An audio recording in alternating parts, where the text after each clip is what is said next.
সতীপীঠ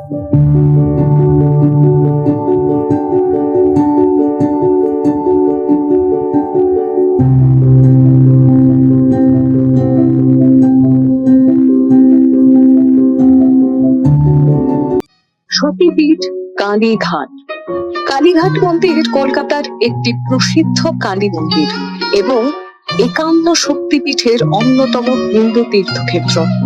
এই তীর্থের পীঠদেবী দক্ষিণা কালী এবং ভৈরব বা পীঠরক্ষক দেবতা নকুলেশ্বর রূপে পূজিত হন। পৌরাণিক কিংবদন্তি অনুসারে সতীর দেহত্যাগের পর তার ডান পায়ের 4টি মতান্তরে একটি আঙ্গুল এই তীর্থে পতিত হয়েছিল। পুরাণ মতে এই স্থান বারাণসীর দৈল। কবি ভারতচন্দ্রের লেখাতে পাওয়া যায়, কালীঘাটে 4টি অঙ্গুল ডান পার, নকুলেশ ভৈরব কালিকা দেবী তার। বলা হয় বেহালা থেকে 2 যোজন ব্যাপী কালীক্ষেত্রের 3 প্রান্তে অবস্থিত স্বয়ং ব্রহ্মা, বিষ্ণু ও মহেশ্বর, আর তার মাঝে দেবীর অবস্থান। দেবী এখানে ভৈরবী, বগলা, বিদ্যা, কমজা, ব্রাহ্মী, মহেশ্বরী, চণ্ডী প্রকৃতি রূপে পূজিতা। দীপান্বিত অমাবস্যাতে দেবীকে মহালক্ষ্মী রূপে পুজো করা হয়। সত্যযুগে প্রজাপতি দক্ষ স্বগৃহে এক মহাযজ্ঞের আয়োজন করেছিলেন। সেই যজ্ঞে দেবতা, মুনি, ঋষি, যক্ষ, কিন্নর সকলকে নিমন্ত্রণ করলেও দক্ষ আপন কন্যা সতী ও জামাতা শিবকে নিমন্ত্রণ জানান। সতী বিনা আমন্ত্রণে যজ্ঞস্থলে উপস্থিত হলে তার সম্মুখেই যক্ষ শিবের নিন্দা করেন। অতি নিন্দা সহ্য করতে না পেরে তৎক্ষণাৎ যজ্ঞকুণ্ডে আত্মবিসর্জন দেন সতী। তখন শিব ক্রুদ্ধ হয়ে সতীর শব্দের স্কন্ধে নিয়ে বিশ্ব ধ্বংস করার উদ্দেশ্যে তাণ্ডব নৃত্য শুরু করেন। তাকে শান্ত করতে বিশ্বপালক বিষ্ণু আপন সুদর্শন চক্র দিয়ে সতীর দেহ খণ্ড বিখণ্ড করে দেন। সতীর খণ্ড বিখণ্ড দেহর টুকরোগুলি পৃথিবীর নানা স্থানে পতিত হয়েছিল।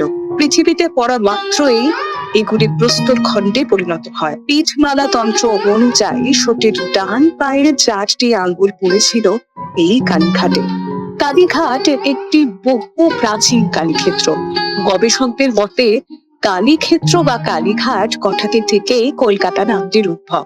ধারণা করা হয় প্রায় 2000 বছর আগে গ্রিক দার্শনিক টলেমির ভারত বর্ণনাতে যে কালী গ্রামের কথা রয়েছে সেইটি আজকের কালীঘাট। এও জানা যায় যে 1100 খ্রিস্টাব্দে রচিত চণ্ডী মঙ্গলে বর্ণিত ধনপতি সদাগর তার পুত্র শ্রীমন্তকে নিয়ে সপ্তডিঙায় চড়ে আদি গঙ্গা দিয়ে যাওয়ার সময় এখানে পুজো দিয়েছিলেন। মুকুন্দরাম চক্রবর্তী রচিত সেই চণ্ডী মঙ্গলে নিয়েও বর্ণিত আছে যে কালীঘাটে এরা এলো বেনির নন্দন, কালীঘাটে গিয়া দিলি বীর দর্শন। জনশ্রুতি আত্মারাম ব্রহ্মচারী নামক এক মাতৃ সাধক একদা এখানে কালীর ধ্যান করছিলেন। এরপর এক রাতে তিনি দেবীর কণ্ঠ শুনতে পান। তাকে বলা হয় সে যে বেদিতে বসে ধ্যান করছিলেন সেটি ব্রহ্মবেদী, অর্থাৎ একদা ব্রহ্মা সেখানে বসে দেবীর ধ্যান করতেন। আর দেবীর সেই অঙ্গ পাশের কালিন্দী হ্রদে রয়েছে।